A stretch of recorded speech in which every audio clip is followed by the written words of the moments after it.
Connecting to audio, it says. Hey. Hey, there you are.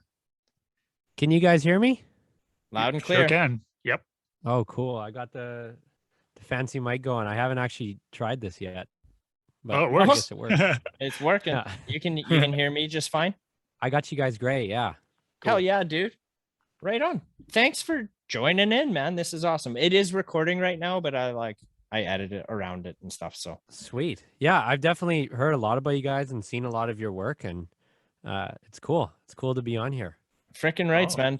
Hello, I'm Chris Dimas, drummer from Regina, Saskatchewan, and you are listening to the Sit Down Podcast.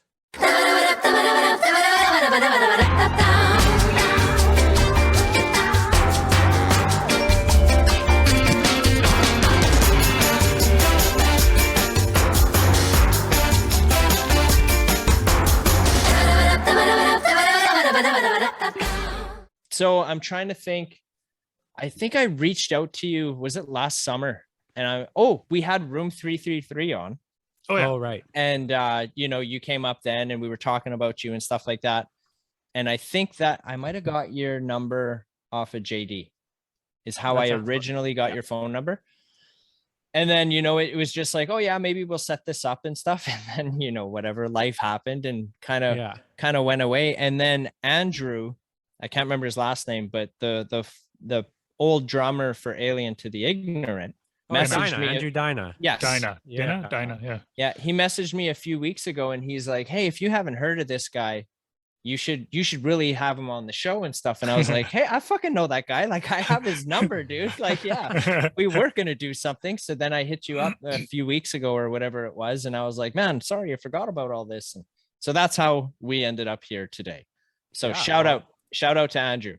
Shout out Andrew. I'm a big fan of Andrew. I think he's a big fan of yours. Or is it AJ? Yeah, fuck, no doubt, right? I've known him for a long time. Like my family used to put on a drum camp in Saskatchewan, and Andrew came when he was quite young. I mean, I'm not that much older than him, but it was I've known him since like 2014, I think was the first camp. And then he just became a monster player. And I'm a big fan of his. Hell yeah, right on. Cool. Yeah, he's I think he's got a lot of stuff on his plate here right now. Mm-hmm. Like he just recently left Alien to the Ignorant, and I'm not sure if he's officially with somebody right now, but he's still playing.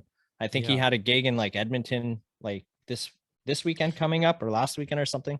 Yeah, I think he did join a band. I don't remember which one, but I think he joined. Yeah.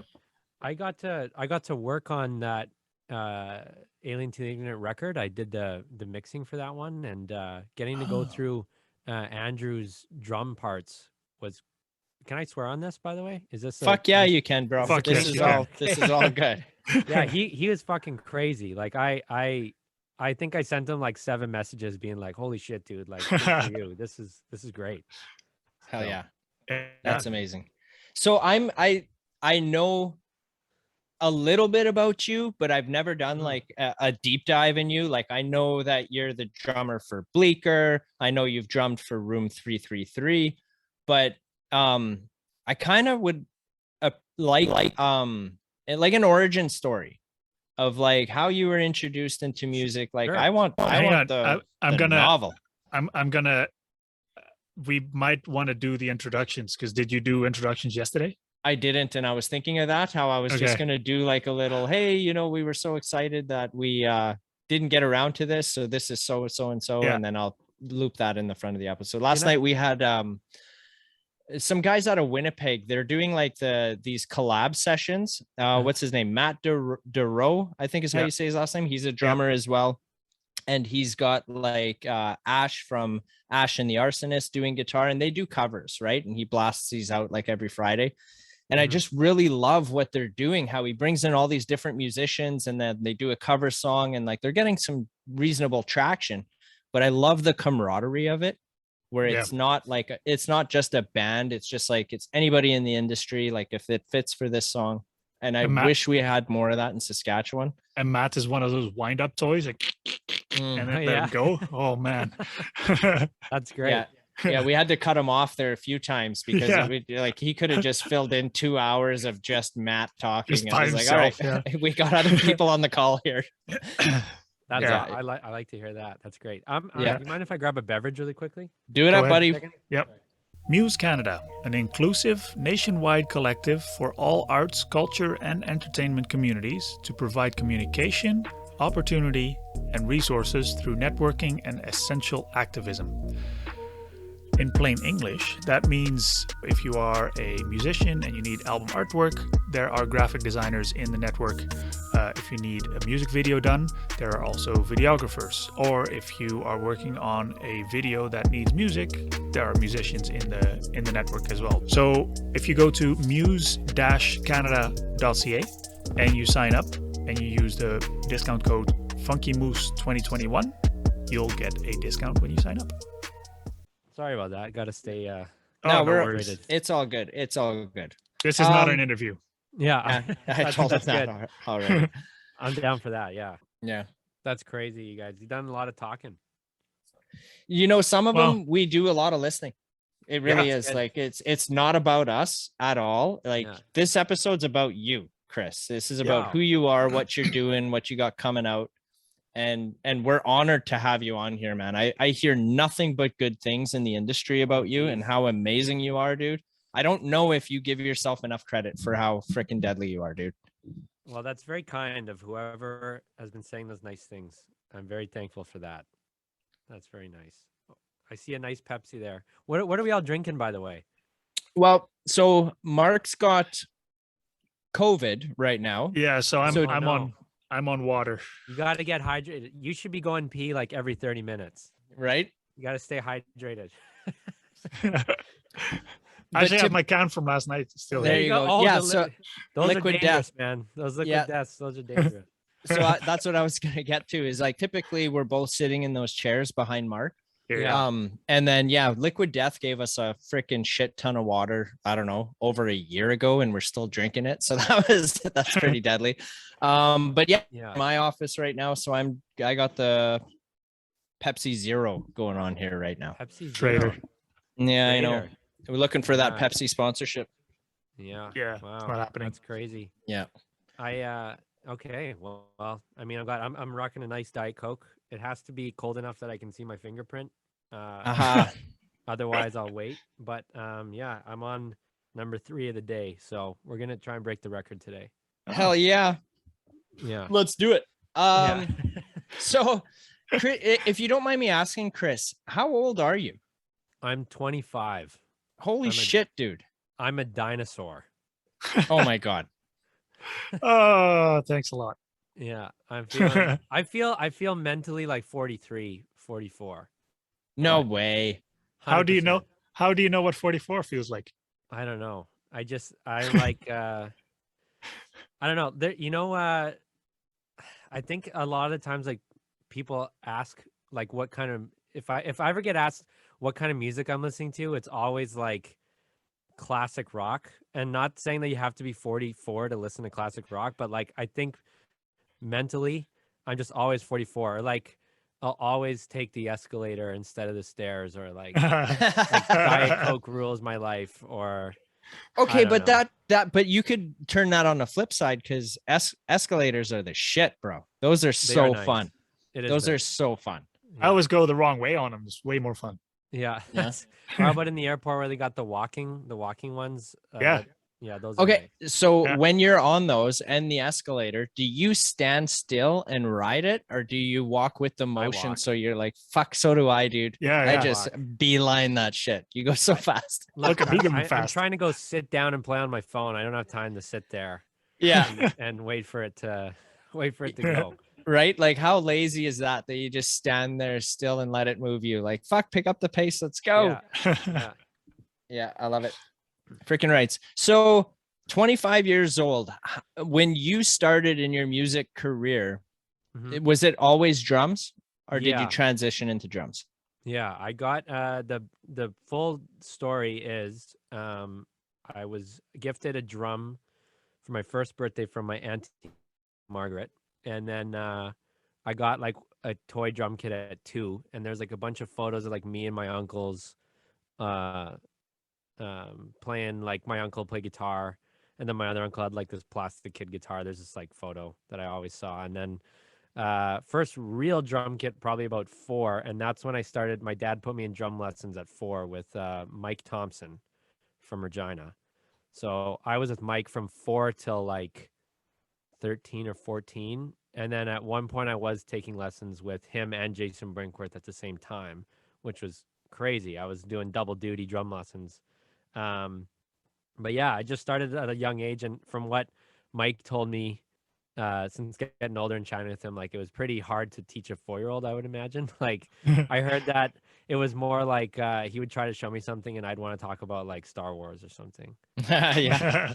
And then I don't know, eventually I started to like it a bit more, but I was super into hockey when I was a kid. Like I had like quit drumming altogether for like 4 or 5 years, I think, just to like play hockey.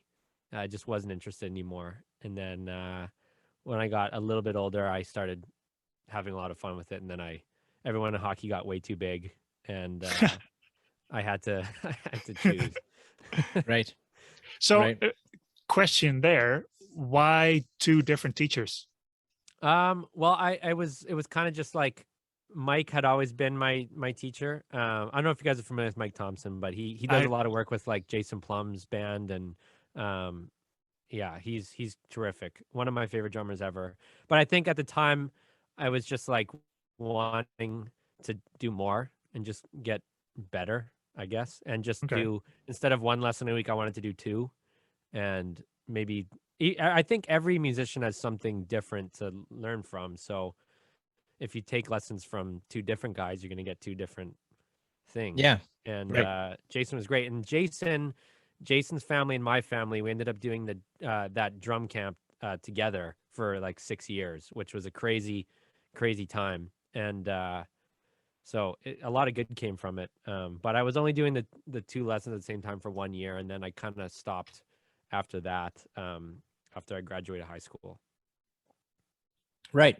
And then so around the time when you graduated high school, had you recorded anything? Like, had you been, I would presume you're like playing the stage a little bit and with a band at that point, right? No, not really. Like I was playing with like my friends. Like I had a punk band. Like my first time I ever toured in a band was in grade 10 or 11 with a band I had with my like best friends who are still playing bands with now. But we were like a super heavy punk band. I was actually playing guitar. So I didn't tour as a drummer till I was out of high school. So that was a sweet experience for sure. Yeah, I don't think I had my license yet. I think I was the only one that didn't have my license yet, but we were just playing bars around, like, I think it was 7-show tour in Alberta and Saskatchewan, but it was fun. Frickin' right. Yeah. And then, so I'm probably fast forwarding here, but like, what would you consider was like your first major break? Your first, like, dude, you've done so much stuff and recorded with so many people. Like, what was the start of all of that? I think that one of the biggest things was when I was in high school, I started making these like YouTube drum cover videos that a lot of people like poke fun at me for, and I poke fun at myself for it, because I was like just this little brat playing like pop music, but like adding live drums to it, which it was pretty fun. But that helped me a lot with getting my name out as a drummer. I can't even watch him now. I'm like pretty embarrassed to watch him because he's so young. But like that was like a big deal for me at the time. And yeah, it just really helped me, like, I don't know, get introduced to more people and have more people know that I just wanted people to know that I played drums and I lived in Regina. Yeah. And I wanted to just get my name out there. So that was pretty good thing for me. And there's still people nowadays that I like run into that like be like, hey, like I used to watch these drum videos you used to do in high school, and I still am meeting people from it. So I don't do it that much anymore. Most of the time now I just put like a little Instagram clip up. But yeah, that was a good couple of years of my life. Shout out to Brendan Neufeld, my really good friend who helped me film all those. He's the man. Hell yeah, man. Is he a local boy too? Regina Sask? He's from Regina, yeah, but he moved to Toronto. So I actually just moved there as well. So me and him spend a lot of time together out there now. So, right. Is there what would you say is like a major difference in the music scene from like Toronto to Regina or Saskatchewan? Not just Regina, but just Saskatchewan in general to Toronto. I don't know. There's just a lot that go like Toronto to me is kind of like where how do I put this? Like better. It's like it's like Canada's LA, where LA has like all the management places and all the labels are there and all the I don't know, they film all the things there, like I don't know, every office is there, every head office is there. And in Toronto it's like kind of the same thing. So like I think you could play, I mean I haven't got to really experience it much, but you could play there and no one could be there, but that one person that might be there might be some, I mean, everyone's important to play to. That sounds like some like a big executive or something. You just never know. Yeah, I mean, I guess that's a stupid thing to say because you never know anywhere. So like, you could be playing in Moose Jaw or Weyburn or something, and someone that's there could be an executive. You never know. So right. I think that Toronto just has a lot of like, it has a lot more bands per capita. That's stupid too. I don't know. It's just a bigger city. That's it. I'm also just more population. I'm also not very smart too. So I'm it's dude. I'll drink to that, buddy. Neither am I, bro. Neither am I. Yeah, I don't know. I've only like I'd played there a lot before I like quote unquote I like half moved there, but like with Bleeker and stuff, I was there all the time, and so I was quite familiar with the city. So I don't know. I've always liked it there. It seems like the other night I went to like 4 shows starting on like a Wednesday to Saturday. I went to 4 shows every day, and you can do that out here for sure. But it was like I don't know. I could walk to all of them from where I live, right? And that was kind of cool. But so are you in Toronto now? No, I'm actually in Saskatchewan. So I have I've been working my I got a couple shows this weekend. I'm playing up in Saskatoon tomorrow at Amigos, and then in Regina at the Artesian with Marissa Burwell. So I made a record for her down here, and then she's got her album release shows tomorrow and Saturday. So I'm here to rehearse for those and do those shows. Cool. Nice. I think what's her name? Say it again. Marissa Burwell. Right. I think we actually have one. You sent us one of those songs, right? Yeah. So all the songs I would have sent to you guys were stuff that was I'm pretty sure all of it was recorded in my basement here. And Marissa's album just came out, and it was one of the first like slower songs or slower records, like not rock or metal, that I got to work on. And she's fucking awesome. And so I'm excited to celebrate the release shows this weekend. But I'm pumped. Cool. Yeah, I listened to those tracks and I opened the first one and I was like, okay, this is I didn't want to compare it, but it's like, oh, this is kind of like a heavier Bleeker type stuff. Right. And then the second one was, a French ballad? Oh, yeah. And then another one was like, hey, this is poppy. I'm like, who is this guy? Yeah. Yeah, the French one is an artist I got to work with over the pandemic named Etienne Fletcher. And that name rings a bell. Yeah, we actually found out that Go ahead. I was gonna say I recognize that name from the SCMAs, I think. Probably. Is that what it was? But yeah, probably. So these episodes of the Sit Down Podcast are brought to you by Inspired Vapor Company. Drop the darts, man. Those guys are legit there to help you quit smoking and transition to vaping to help you quit nicotine. I struggled with a nicotine habit quite aggressively and used vaping to quit smoking. I was 4 years without smoking and had a cigarette and went hard in the paint. So these guys, I'm working with them right now too. They're helping me kick that habit. So I currently am vaping. Thanks, guys, for the help and support to kick the habit, man. So hit those guys up for any help if you're struggling with that. InspiredVaporCompany.com. There's 3 locations in Saskatchewan here, and use the promo code Moose10 at checkout for 10% off. Thanks, guys. I recognize him because he was here in Bellevue October 2nd. Yeah, I would have been playing that gig with him too. What? In Bellevue? Yeah. Get the fuck out of here. Or wait, hold on. I don't know if that gig actually happened. Did it? Well, it's on his list. Hold on. Like, I'm going to, because I got to pull up my calendar because some of the Dude, shows if you were at the hall across the street from my house and I didn't go, I'm going to be pissed. I'm close. Well, I was closer. I can see the hall from here. I keep a log of all the gigs just to make sure. Because I remember that tour specifically was like, there was a lot of COVID was rampant at that point. No, that show didn't happen. We played. Okay. But they were advertising for it. So yes, we were supposed to play there. Okay. Yeah. So essentially, like we had like talked I knew I recorded a band that was like other members of that band played with him, and I was like pushing to like, hey, you should see if he wants to record a record ever. And then I went to go see him play, and I found this crucial piece of information that I learned that our grandmothers were sisters, so we were cousins. Holy shit! Very close.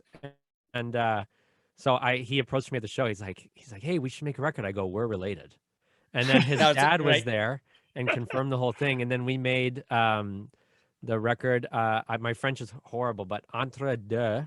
Yeah, we made a record together called Entre Deux that I probably butchered the pronunciation, but yeah, I'm super proud of it. I didn't play drums on that specific song I sent you guys. Sorry, I played drums on a couple of the tunes. But yeah, and then he needed a drummer to do some gigs with him out in Quebec, and that was my first time touring after the pandemic, which was he brought all the serotonin back to my life, and hell yeah, I'm thankful for that. Sweet. But, yeah. And then we did the mini Sask tour with a lot of the small, like a lot of French towns, and we almost played your town. Yeah. Next time. I think it's so funny that, hey, we should do something together, and you're like, well, we're cousins. Yeah. I just learned like that day before. As if like I want to date you, but yeah, you can't because we're cousins. Yeah. Yeah, it's he's been awesome to get to know, and like just like 2 weeks or 3 weeks ago, he had a couple gigs up in Montreal, so I was just able to drive up and do some shows with him, and yeah, it's been great. He's been cool. I got to get my French going though. I'm on the Duolingo every day. Oh yeah, trying to get it going. Hell yeah. I tried that, but I'm not disciplined enough to keep doing that. Yeah. So Mark's originally from Holland, actually, and moved into a little small French community here 12 years ago, something like that. Would they speak Deutsch in Holland? No. So Dutch. There's Sorry. Dutch is Dutch, and then Deutsch is German for German. Oh, okay, gotcha. Yeah. Well, that's great to know. It's very confusing, I know. So yeah. It's okay. Yeah. Yeah, I haven't got to go over there, but I it's right beside Germany, correct? Yep. Yeah, okay. That's cool. People say it's a great country to play gigs. I've heard the same. I haven't got the opportunity, but I've played in Germany a few times, and that's been some of the best memories of my life for sure. Yep. When you're playing, when Bleeker's on tour, are you on tour with them? You are, right? Or do you just record? No. I actually haven't recorded with them. I've only ever been the live drummer. But like I joined right after they had that song Highway. come out. Well, that's just it, because that's not you in the video, is it? No, that is me. That's actually the first time I ever met them, was that video shoot. Oh, really? And yeah, so they it's so bizarre. Like, I just happened to be in California for the NAMM show, which is like a music gear convention. I'm a big gear nerd, so I try to check that out every year. And I just got like a message from the manager. It's like, hey, do you happen to, like, I see that you're here. Like, can you come be in the video? And then I had a drum kit there from when I was semi-living there as well. And my first time meeting them, just having Miller Lights, waiting to do the video shoot. And there's like a fucking Dodge Charger. They had this pro driver doing donuts around us in the video. It was crazy. Crazy first experience. And the old drummer, Dustin, had just gotten a gig with 6 a.m. So he was there too. And it was cool to meet him and like hear some of his tour stories and stuff. And yeah, getting to know those guys was crazy. And then the next time I saw them, 6 a.m. 6 a.m. as in Nikki Sixx's band. Yeah. Okay. And then so the next time I saw them was my first tour with them, which we opened for the Struts for a week and a half in California and Arizona. So that was pretty cool. Freaking rights. I think there was I feel like Bleeker was going to open for the Trues at the Coors Event Center a few years back. Yeah. And I had tickets to it. And we legit fucking drove to Saskatoon, got to the door, and the show was canceled. And we were like, oh, no. I remember that. But I rocked Bleeker all the way home, dude. That was my introduction to Bleeker. Because we bought tickets for the Trues. And then, you know, we knew Bleeker was opening, but I didn't know who they were. And so on the drive home, we're like, well, let's check this out because, you know, we missed it. And fuck, dude, I was an instant fan immediately. Highway was my introduction to Bleeker. I was like, this song is so kick-ass. I think Highway was the introduction for a lot of people to Bleeker. Yeah, it was crazy. You would hear that everywhere. Like, it got played at the Super Bowl that year, like just during one of the breaks or something. Like, we got all these emails and all that shit. But I remember that canceled show. I was so bummed. So we had just played like we weren't on the Regina gig for some reason. It was like the casino didn't want to have an opener or something. They were playing the casino, but we had done that whole tour. I think we did Victoria, and it was supposed to go to Halifax, but our singer got sick, so we couldn't do the East Coast shows. But the Saskatoon one, I forget why it was canceled, but I think somebody was, I don't remember exactly neither. I think somebody was sick. Yeah. And I had all my friends over at my house because I hadn't been home in like 3.5 months. Like that point was the longest time I'd ever been on tour at once. And I just had this one day in Regina and then I had to go back out again.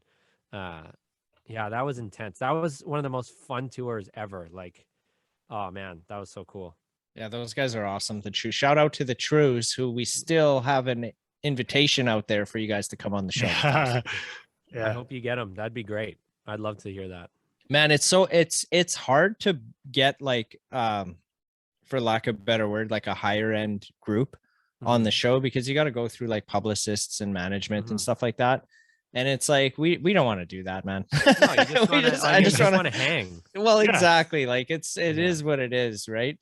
Which is why like having you on, dude, this is a huge honor to have you on, man. We respect the shit out of you and what you guys are doing.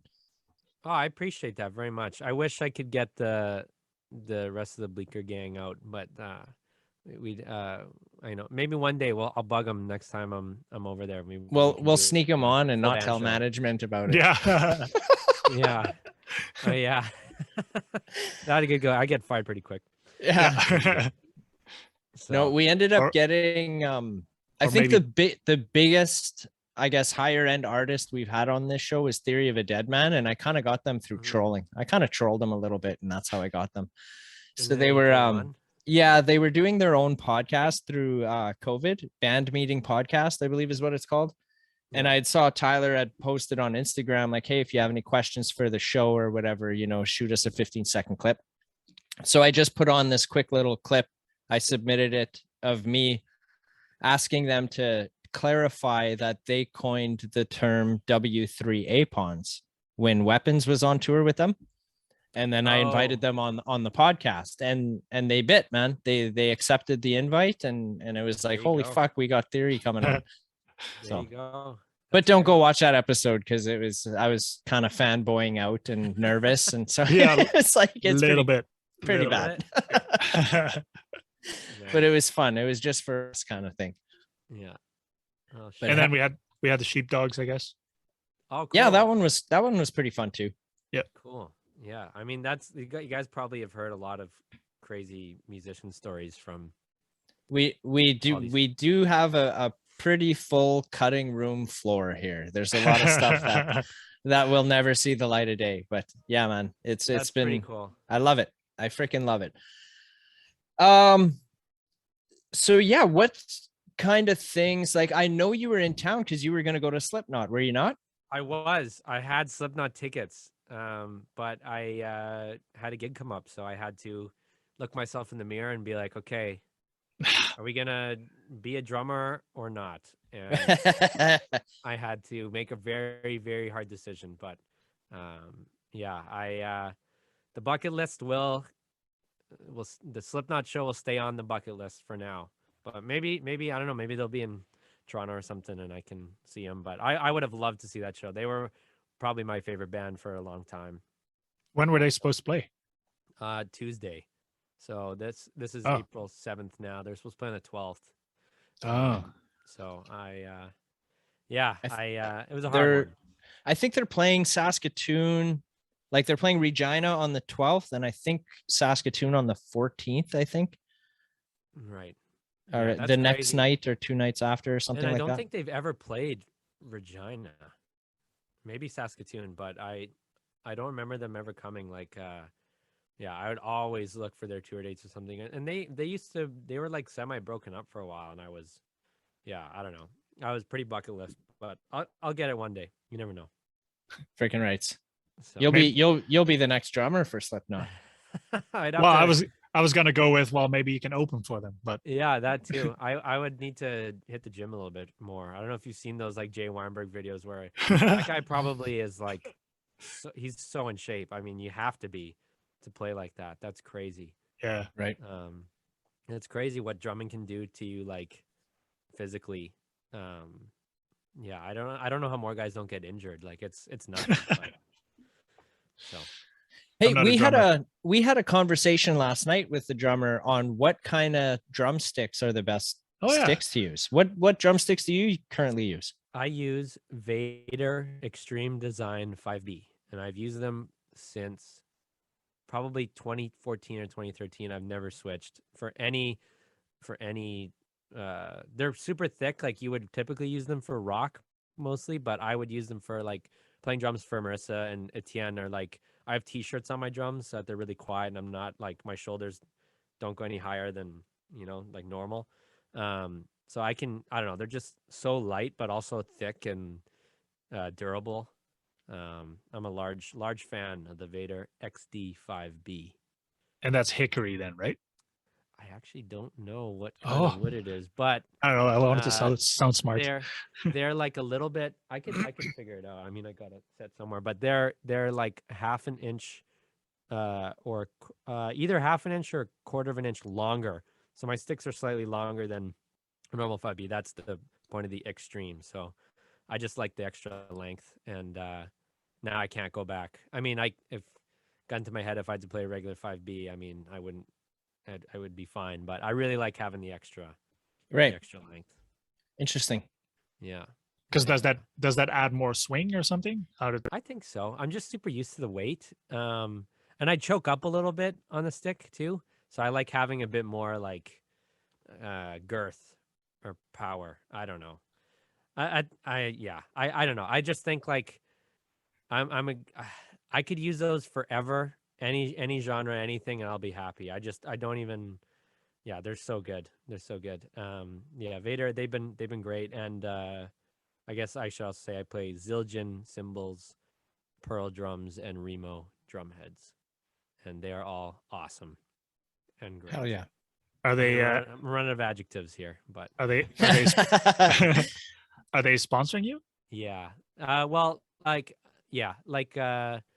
a lot of it came from the YouTube stuff back in the day. But yeah, mostly like it's kind of weird how those quote unquote endorsements work. But yeah, they've all been really helpful. Like on tour with Bleeker, sometimes I remember we were doing a run and I cracked my cymbals and I was down to just my ride. So I just had hi-hat and ride.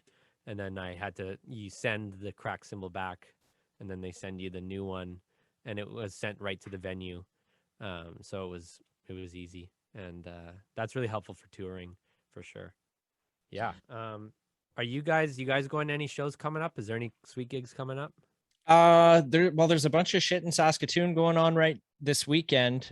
Saturday, I'm gonna be going, I think it's like 20 minutes east of Saskatoon. I forget the name of the town.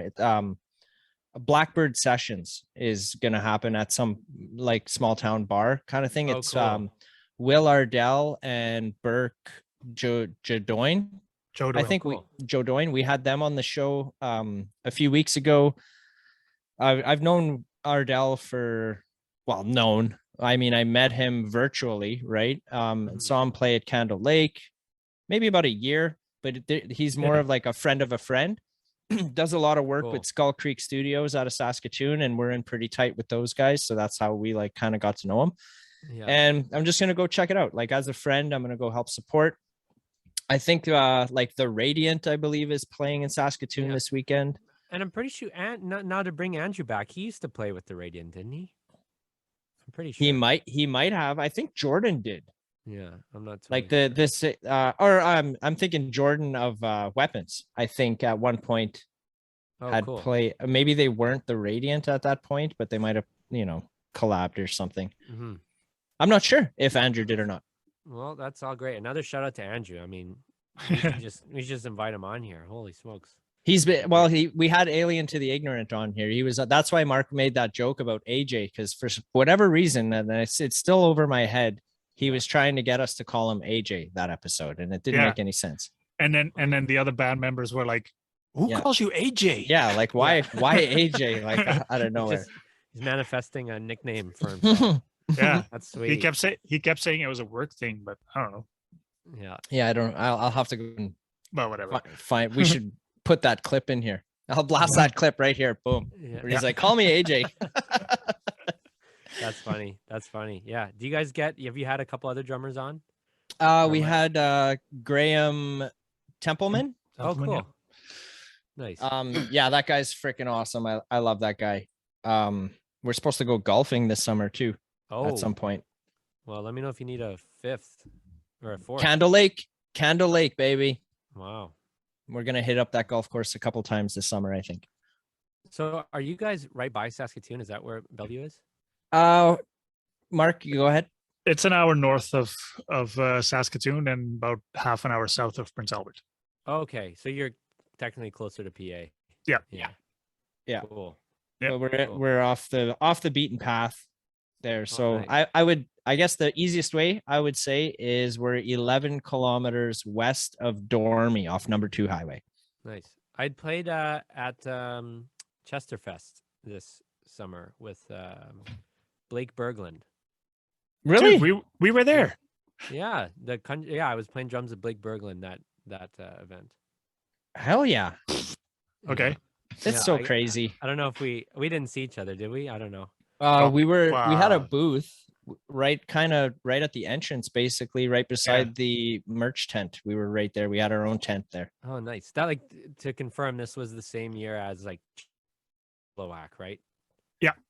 That was 21. 21, yeah. And then the first Chesterfest was 2019. 2020 didn't happen. They did 2021. Sweet. Yeah, that was sweet. Well, I wish we could have said hi. Damn, I had a really nice taco there though that I remember. Yeah, a lot of taco. What do you have anything planned in August this year? As far as I know right now, no, I don't. I might try and go to Greece if I can. My family is, or maybe she's going in July. My sister is going in Greece for a while, and I haven't been in a long time, so trying to stay back in the heritage and get my Greek going a bit. But I don't know. I don't think I have any plans yet. But stuff usually just I can't really, I don't know. Planning is really hard. Stuff just seems to come up like the month before or like 2 months before. But right now I have nothing. So we have to remind you. We have to remind you July 6th that Moose Fest is August 6th. I was gonna ask. So you guys got a festival going? We do. It's just a 1-day thing, but it's going to be probably, I don't know, 14, 16 hours long. Yeah. Kind of thing. In Saskatoon or PA? Right in Bellevue here. Like shit. Not even a block away from my house, dude. Nice. That's great. We're bringing the music here for a change. That's good. I like that. Yeah. I like that. That's a good call. Yeah, because we could have found a venue in PA, but there's Chesterfest, and then we could have went to Saskatoon, but you have events like Jazz Fest and other festivals. Yeah, and Craven, we're not doing country, but Craven started in a ditch in the middle of nowhere, so why can't we do something in Bellevue? Yeah, that's a good point. I think we should freaking book Bleeker for 2023. You should. You absolutely should get on that. I think cool. I mean, I have absolutely no power there. I would get laughed right out of the room if, but no, I mean, I would personally love to. I think that would be, that'd be really fun. Yeah, that's like or room 333 or room 333. Well, yeah. But that's what I was saying. That's what I was thinking. If we want Chris here, it doesn't matter which band we take. Yeah, no disrespect to Bleeker at all, but we kind of know room 333 a bit better. Yeah, I gotta get back to the gym, get my cardio up to play some of that stuff. But yeah, I'd be very down. That'd be great. Oh man, I was rocking that out for a long time. I have every room 333 CD. Yeah. Well, we've been talking to JD about next year, and then either. Was he talking about maybe getting King for a Day, or was he talking about room 333? We were talking about potentially having King for a Day play this year as like an acoustic thing, maybe, and something like where could we fit them in? Great King for a Day, like I love going to see them play. They're awesome. Big fan over here. But I've only seen them online, like how they'll go like live on Facebook or something. Yeah. That's where I've seen them. I'm always blown away by Shane's voice. Like whatever, his range is crazy. Insane. It really is crazy. Yeah. This is actually Mitch's microphone. I think he lets me borrow a lot of his gear, which I'm grateful for. Thank you, Mitch. Shout out to you guys. 100%. Nice. If Mitch isn't watching, I'm using your RE20. Thank you, Mitch. And he's also lent me countless amounts of gear for records that got recorded at my place, and always thankful for him. And we definitely have a lot of gear discussions. So big fan. So do you have like I'm presuming you've got like a little studio right in Regina there at your house, right? Yeah, in Regina, and then in Toronto I'm in like a little cubicle. That's like, I don't think I could record a band in there, but I could try, but it'd be pretty rough. But it's good enough for just my drums right now. But I can. I've done a few records out of here. It's a little messy right now because we got all the jams going on. So there's a drummer coming at 4:00, and then I got Marissa's practicing here, so I have like 2 rigs set up at the same time. So it's just cable nightmare right now. But it's awesome. I love doing it, and especially during the pandemic, like when gigs went away, recording became like the main thing I did, and I learned a lot, and I just had so much fun doing it. Like whether it was like my own band or for other people, I learned so much and had a ton of fun. And it was kind of like an excuse to see your friends a bit. Like we're working, and we were always like taking precautions. We were always masked and everything. And it was awesome. It was like so many records got made in like 2020, early 2021 that like are still not released yet, that like I can't wait for them to come out. So it's good. At least that time didn't go fully wasted. Right. Awesome. Yeah, for sure. It's good that you can make a transition to that, because I know there are artists that, pandemic hit and they're like, I can't work anymore. I got to find a day job. So those songs I sent you guys, do they get played on the show? I should quickly say the just like the one Flashback, Evil Within is one of the songs I sent you guys. I didn't play on that at all. I just recorded that one. But they're like a band that you guys need to check out. They're like bringing new metal back, and they're having a lot of success. I just saw them play in Toronto last weekend, and they're going out to Europe right away, and they're all from Regina, and getting a lot of traction. So I'm Which track is that? Evil it's Within. called Evil Within, yeah. And that's my favorite. It's the most intense on the whole record we did, but that just came out I think a couple months ago, and really proud of that one. And then the other one I sent you was this band, The Helpless, that I worked with. That's like Dalton from Small City Blues. So yeah, he was just on. He was just on the show. Yeah. So we made a little metal project, and that was like me reviving my metal drumming. So I was pretty pumped on that one to get the double pedals going again. So yeah, I tried to give you guys a couple diverse things, because I don't like to just work on one genre. Yeah. That makes sense. Oh, 100%, man. I love it. We freaking love all of it. Yeah, we keep talking about the boxes that we don't want to draw. Yeah. Like, and I keep referring to Zach Brown. Yeah, that's good. It's not that I'm a huge Zach Brown fan, but I like his music. Yeah, some of it is country, but I mean, he can shred on a guitar too. Yeah. You know? I'm a big country fan, so I got really into Zach Brown. That's such a great analogy for sure. Yeah. Who would you say is your top country artist? My top, the one I've listened to the most would be the first 5 Alan Jackson albums specifically. But right now I'm into like I have a little soft spot for some of the more poppy country stuff, like the John Party and the Old Dominion, and that's because I think it's produced perfectly. I love the production on some of that country stuff, and it always reminds me of being on a beach, and I really like the beach. But Candle Lake, baby. Yeah. The production on that stuff though is perfect. Like they literally a friend of mine, Madison, who plays in Marissa's band, and we do a lot of production work together. He used to always tell me to go see all the James Bond movies, because it's like all the best at whatever they do get hired on that movie. So it's like with some of these like big country records or even rock records, it's like, yeah, no matter who the artist is, like they have the best of the best working for them, and it's cool to see the decisions that are made on those as like a learning experience almost. And then at the same time you get some catchy tunes.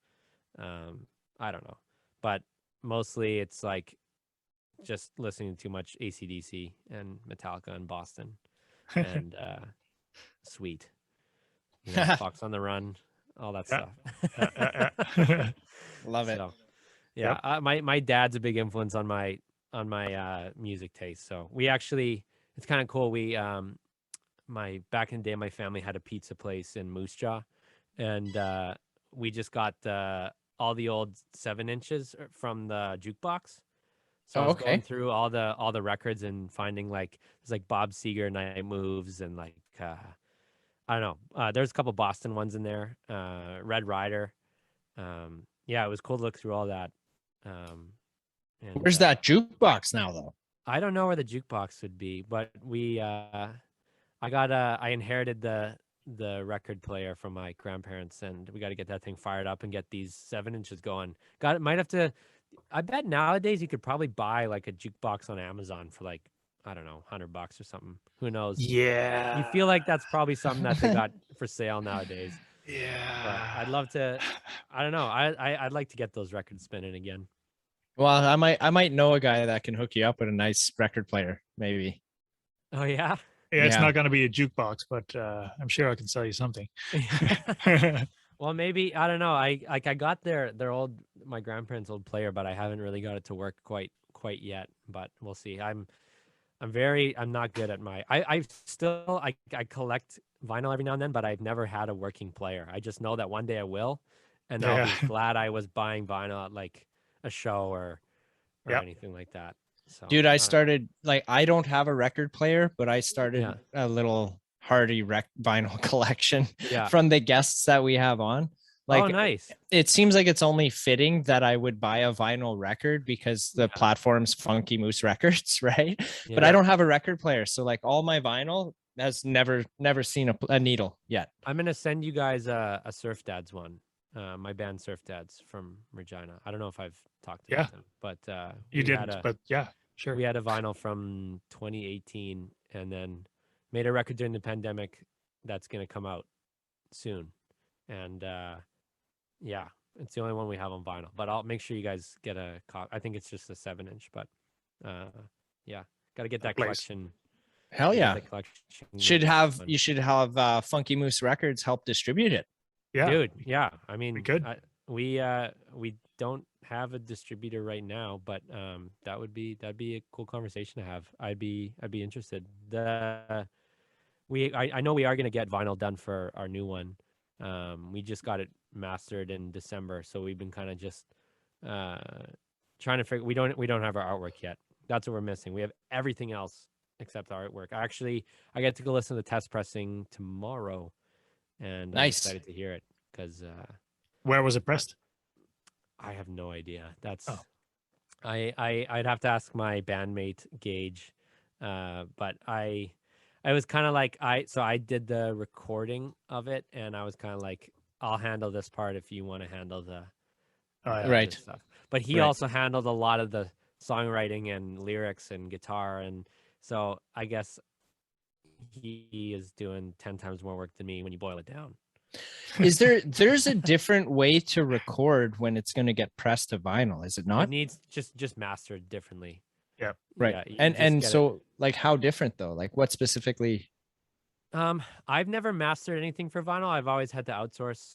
And I've been, the more I do recording, the more I'm like aware that it should probably get mastered by someone else. That's not me. But yeah, we usually like, I think has something to do with like, if there's too much bass, the needle will bounce or something, or like the S's in someone's voice get a little bit more harsh. So those have to be tamed, or like a lot of like, it's pretty nerdy, but I'm sure that you could just put, well, I shouldn't say that. I was going to say you could probably just put a regular master on it and it would be passable, but I don't think with how expensive vinyl is, I don't think you want passable. Yeah. So, well, and record collectors too, you'll have like a freaking backlash at it, right? Yeah, they're intense. Mm-hmm. They're intense. Who do you outsource the mastering to? Surf Dad's new record was done mastered by he told me how to pronounce it and I can't really remember, but I think it's João Carvalho out of Toronto. Okay. And if you Google him, his like list of things he's done is incredible. I think he's the best in the country. He did our last album as well, All Day Breakfast in 2017. And yeah, he's great. Is he like a freelancer or does he work at a... No, he's the real deal. Okay. He's got his studio in the East End of Toronto, and he's definitely booked pretty solid from what I can understand and see. But yeah, his place is state of the art. I got to go. I asked if I could like attend a session because I had just moved to Toronto like the same week we had sent it away to him, and I was like, hey, like I'm the one who recorded it. Like, in case I fucked anything up, can I be there? I'll bring my computer and I can change it right away and give it to you right then and there. Mm-hmm. And ended up being one of the biggest learning experiences I've ever had. Like, he just kind of showed me like, hey, you could probably do this a little better here. Like, I can fix that, but so you know for the future. Like, I don't know. It was crazy. Yeah. Crazy learning experience. Sweet. And you hear like your mixes in a multi-million-dollar room, and he like turns a few knobs and then he undoes what he did, and I was in shock. I was like, did I really send you that? Like, that sounds like shit. And he'd made it sound so much better. And so I started really believing in mastering after that. Before, like, a lot of people nowadays just kind of like, I don't know how familiar you guys are with like audio engineering and stuff, but a lot of people would put like a limiter on the end of their session and just call it mastered. And that's technically in 2022, there's probably a lot of records that more people would like to admit that are mastered that way. But I don't know, if the pros are still getting it sent off to a third party, I kind of want to do it too. And it does add, if there's not any budget for it, then it's what it is. But it's always a good thing to do that now. I'm learning and got my mind blown for sure. I think doing the mastering right is definitely worth the money. 100%. So the Northern Royals records that we did were mastered for vinyl at CPS in Edmonton. Oh, cool. I think Edmonton, and they sound great, and it was worth. I mean, it was worth the extra money. And again, especially with how much you're paying for vinyl, how long it takes to get it pressed. Like, what I just don't see why you'd want to cheap out on it unless you for sure like don't have any budget for it, which sometimes is the case. But yeah, it's so important. It's so important. And I understand that some people are record collectors because they're, into the ritual of, opening the package, getting out the record, wiping it clean, putting it on turntable, yada, yada, yada. But I'm guessing 90% of the people that own a turntable because of the sound of the record. Yeah. So if you're putting out a record that is, well, this could have been an MP3. Then you're missing the point, That's a really good point. I always find that sometimes records almost sound like slightly pitched up or down, depending on I was listening to a test press a couple months ago for something I'd worked on, and we were kind of worried because it was like almost we matched the note on the acoustic and had to bend it just a bit to match it, and then we put on like a different professionally mastered thing, and then we had to do the same thing. So I don't know if it was the specific player we were listening on, but I think one of the things that makes it kind of cool is it almost is slightly off key from like how it originally is, which might add to the sound in an interesting way. I don't know, but that was an interesting experience. That could be the turntable itself. It definitely could be, and I could sound like a total idiot because I know nothing about vinyl. Neither do I, dude. I'm with you. I look at that thing. I'm like, how the fuck do you get sound out of this fucking frisbee? Like, I have no idea. But then, I can't believe that was a technology before. Like, that seems like now they would start doing that. That's crazy. Yeah. Mark showed me that this is like mundane and irrelevant, but Mark showed me this a little while ago. We put a video up of it too, where if you got a record spinning on a turntable and you take a $20 bill and put the corner of the bill in the grooves of the record, it'll play. Like, you'll hear the song through the $20 bill. Interesting. Isn't that unreal, dude? 20? Can it be a 50 or a 10? I don't know. Can be any higher quality. Yeah. It sounds like shit, but it's vibrations, and that's exactly what it's. Yeah. Fuck, that's cool. Yeah, I thought that kind of blew my mind a little bit. Do you think I don't want this to sound rude, but do you guys remember when CDs became a thing, or was that before? Like I don't know. Oh, I totally do. Either. I totally do. At that time, was it like insane that like you could get music on a CD as opposed to a vinyl? Well, or do you want to take this one first, Mark? I remember my dad coming home with a new stereo set, and he was like, "Look what I bought," because it has a CD player. I'm like, "The fuck?" And then he got a CD with it, and we were like, "All right, this sounds a lot better than what we used to listen before," because it wasn't so much that the CD sounded better than records, but we just had a shitty turntable, and we upgraded to a new, higher tech CD player. Yeah, right. What I remember was not being more amazed about the sound quality of it. I was more intrigued of how I can fucking skip to the next track or reverse so quickly. Yeah. Right. I didn't have to like hold the cassette player tape button down to fast forward or any of that shit. I was just like, oh, you just press that and away you go. Like, hell yeah. Yeah. That was cool to me. Yeah. I went to an elementary school right by a mall in Regina, and I used to always go to H&V at lunch and buy like a metal CD. Because in elementary school, I was like, if it wasn't metal, I don't give a shit. That's all I want to hear.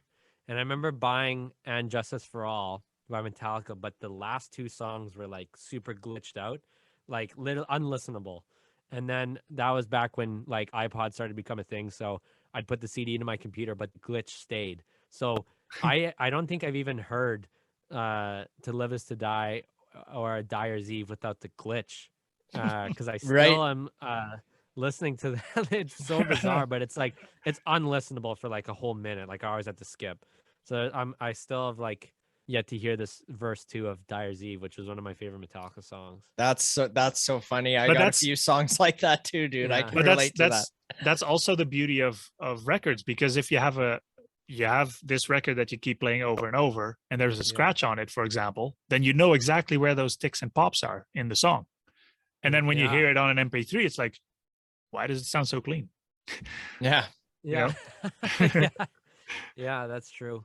Yeah. That's true. You know what else is annoying too? Like with how Apple does stuff now, like some of the stuff you download on Apple Music, it's got like the live version and the studio version mixed up. So like I don't know, it's so weird. Like the couple Megadeth albums I have, like they got the demo versions going instead of the, like if I click Holy Wars or something, it's like I don't know, maybe it's just my phone being fucked, but yeah, I don't know.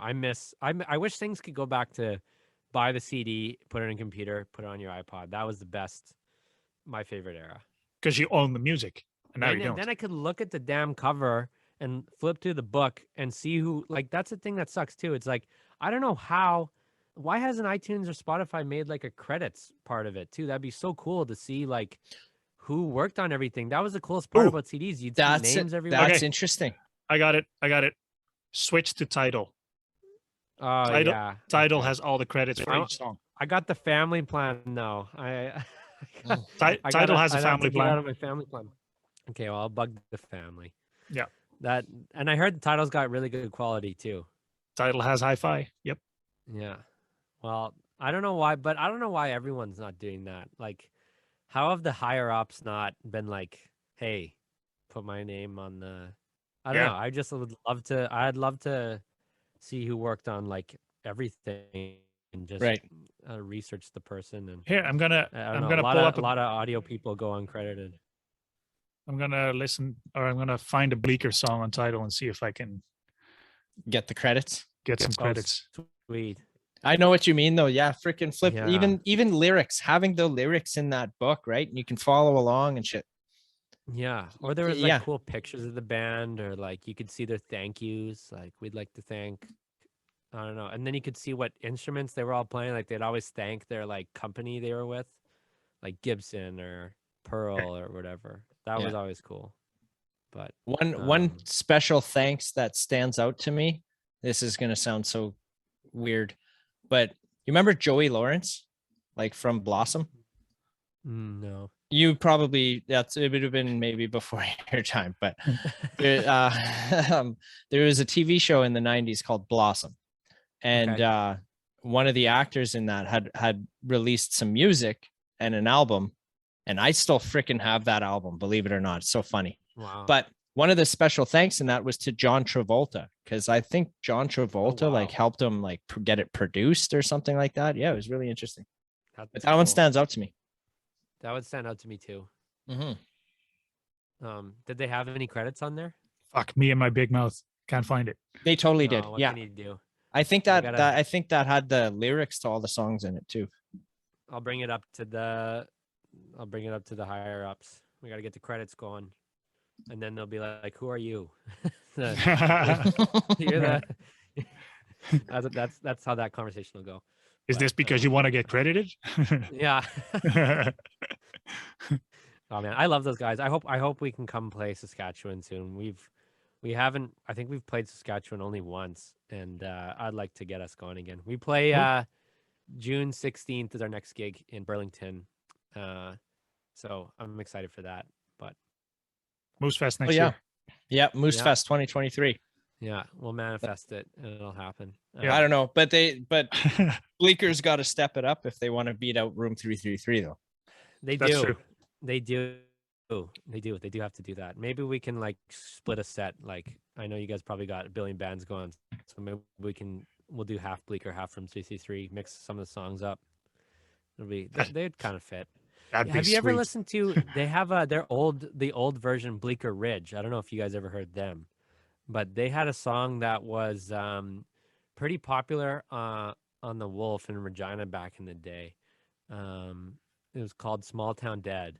You've probably heard it if I think it was on like an NHL game or something too. But that's how I first heard of them. I went to go see them at the Brandt Center with like Papa Roach and Buck Cherry when I was a kid. They were on like the Jägermeister tour, and then they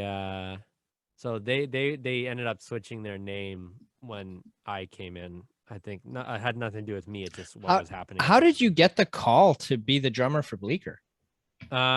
It's a sweet story actually. The Evan Barron from the Wolf saw on Facebook that someone at their label was looking for a drummer, and he put my name in the hat, which thank you, Evan, again. And I got a message from their manager when I was out with my band Surf Dads. I think we were playing in Montreal for this festival called M for Montreal. And I got a message from this guy. He emailed me, messaged me, and everything. And he just like, and then I had a phone call with him, and he's just like, yeah, like, do you want to like send in a video of you playing Highway? And Highway hadn't come out yet, but it was just like, if you can play this one, that'll be the one that'll probably be played the most. And so I did like a private little YouTube video. And then the next time I saw them was when the Dodge Challenger was doing donuts on this video.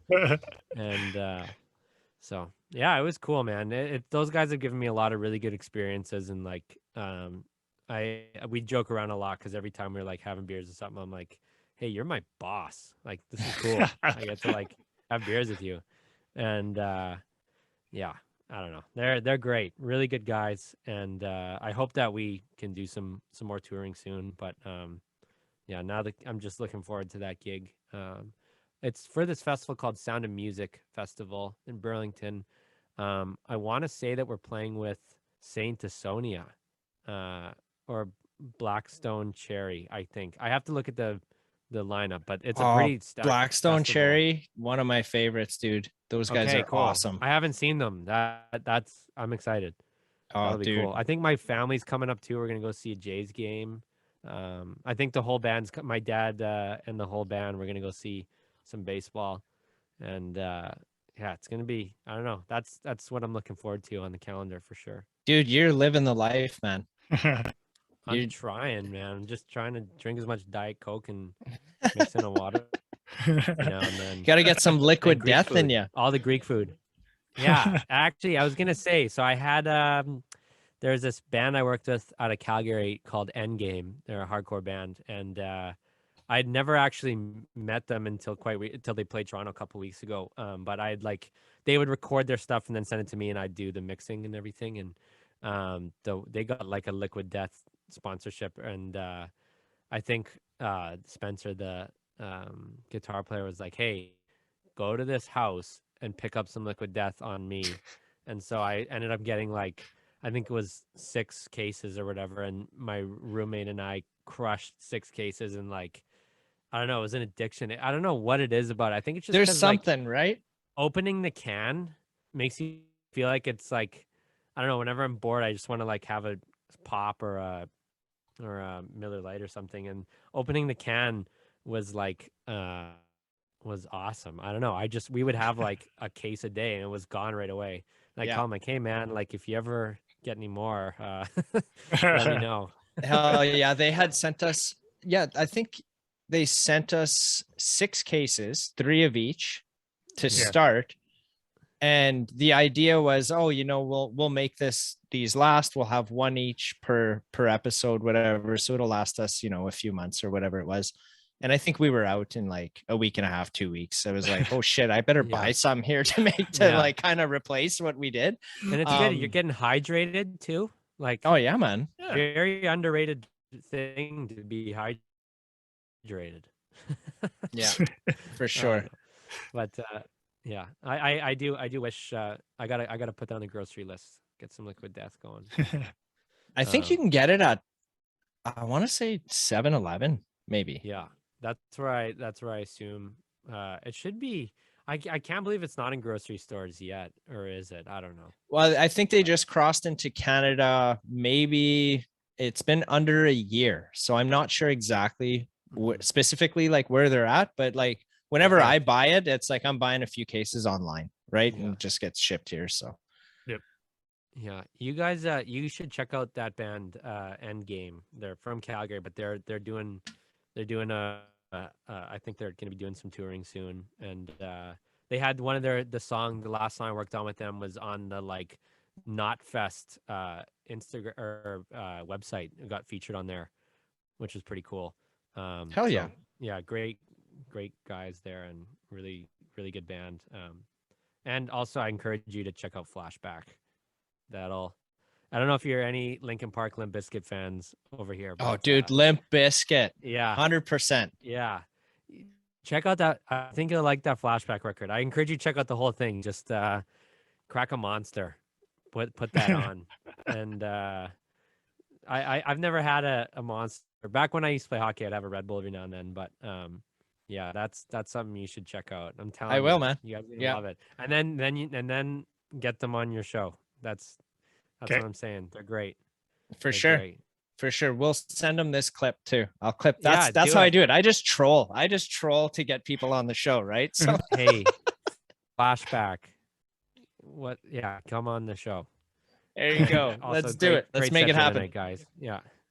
They wowed the crowd, and they have like a full DJ and everything, and they got all these like samples going, and they're such a tight band, but whenever there's like a break in the song, you just hear like I don't know. They're crazy. They're so good live too. The drummer Ross Bart is 10 out of 10. They used to all be in this band, or a few of them were in this band called Stepping Stone. Stepping Stone is a hardcore band from Regina, and they would tour all the time in the US and stuff. And then a few of them made Flashback, and they're just tour monsters. They just are always on the road, but doing crazy things from Saskatchewan. Hell yeah. Right on. Well, I think with that, guys, I know you got some recording to do here coming up. So I think we will let you go, Chris. We do appreciate the shit out of you, man. Thank you for coming here and hanging out with us. Thank you for having me and letting me rant about my buddies. I appreciate that. Oh, dude. Well, we want you back. You come back. You know what? You have to come back with the King for a Day boys. I would love to do that. Just if it's on Zoom or something, I can cop in from wherever. Yeah, let's make it happen. Let's do it for sure. And we could talk about how I was playing with them when I was like 14. There's probably some funny stories there that I don't even remember. But I think I think there was like a couple parts when they were on where like you were definitely in conversation, but I think we kind of steered away from it because they didn't want to like talk out of pocket. I think so. we got to get you on there with them so we can hear those stories. Yeah, that'd be fun. I hope we play some shows soon. I got to bug Mitch. He owes me some scratch guitar tracks, play some drums too. So if you're listening to this, Mitch, my email is open. There you go. There's another clip that you can send. Yeah. Okay, Chris, thank you so much. Know that you are welcome here anytime that you want to. This door is wide open for you. If you ever got some stuff out there, or you're working with an artist that wants to like get a little bump, a push out there, hit us up, man. For sure. Man, I honestly will. Like me and Gage from Surf Dads run a little indie label, and we have some artists that I think we should send your way. Hell yeah. And I just started Funky Moose Radio, where I want to feature Canadian indie artists. So if you want this to send them my way, I can play them on the radio. Okay, I love to hear that. Thank you guys. Thank you guys a ton. That's amazing. Appreciate it, and thanks for making the scheduling work too. Hell yeah, man. No problem. And to everybody out there watching, listening, don't forget to like and subscribe, and we'll see you guys next week. God, like and subscribe, everybody. I think that's the first time I've said that. Yeah. I always forget. Months. That's like months. You gotta push it.